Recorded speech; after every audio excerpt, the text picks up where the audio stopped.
Parc national de Virunga, province du Nord Kivu, est de la République démocratique du Congo, la plus ancienne aire protégée en Afrique, avec une diversité d'habitats unique et une biodiversité exceptionnelle. Selon le WWF, le Parc national de Virunga est un atout pour le développement socio-économique de la région. Si la paix revient, le tourisme lui seul pourra générer plus de 200 millions de dollars par an. Mais ce site exceptionnel du patrimoine mondial est de plus en plus menacé. Environ 5 millions de personnes vivent à moins d'une journée de marche du parc de Virunga.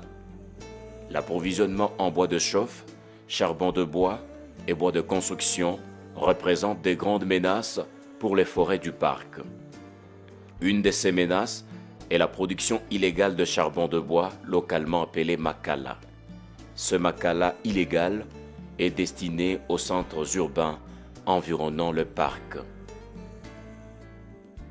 Goma, chef-lieu du Nord Kivu, dont la population compte environ 1 million d'habitants, est le plus important de ces centres urbains. L'électricité et les sources d'énergie alternatives sont extrêmement limitées. Les bois énergie en provenance du parc restent donc les combustibles de base, principalement sous forme de charbon de bois ou de makala. Le besoin en makala de la ville de Goma représente environ 50 000 tonnes par an. De plus, les pressions sur les ressources ligneuses sont telles que les écosystèmes forestiers voisins du parc sont en grande partie dégradés. Les initiatives de reboisement privées étant limitées, le WWF soutient les activités de reboisement depuis de nombreuses années en soutenant la production et la distribution des plantules d'arbres aux communautés. Afin d'augmenter les surfaces reboisées et fournir des alternatives au makala, à celui issu du parc, le WWF a lancé, fin 2007, le projet Ecomakala. Ecomakala vise à développer un nouveau modèle de plantation forestière avec les communautés locales pour permettre le reboisement rapide d'une région confrontée à une crise énergétique majeure. Ceci est réalisé par la promotion de nombreuses plantations d'arbres à petite échelle pour l'approvisionnement en makala. Le WWF a choisi de travailler avec de petits propriétaires terriens disposant de quelques hectares pour le reboisement et leur permettre ainsi d'acquérir à terme de nouvelles sources de revenus.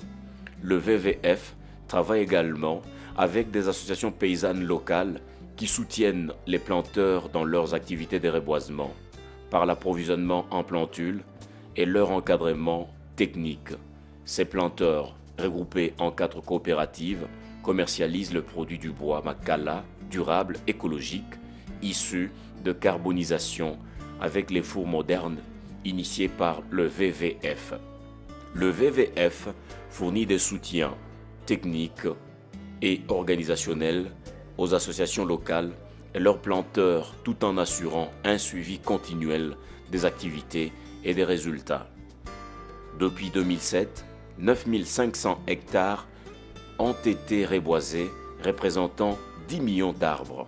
Ceci a été réalisé en collaboration avec plus de 60 associations paysannes locales et la participation active de plus de 9680 paysans planteurs ayant reboisé leur terrain. Parallèlement aux activités de reboisement, le WWF promeut des foyers plus efficaces qui consomment 50% de charbon de bois en moins. Si tous les consommateurs de Goma utilisent un foyer amélioré, 20 000 hectares de plantations bien gérées sont nécessaires afin de répondre aux besoins en makala de la ville de Goma. Sachant que le bois de chauffe et le makala resteront une importante source d'énergie dans les années à venir.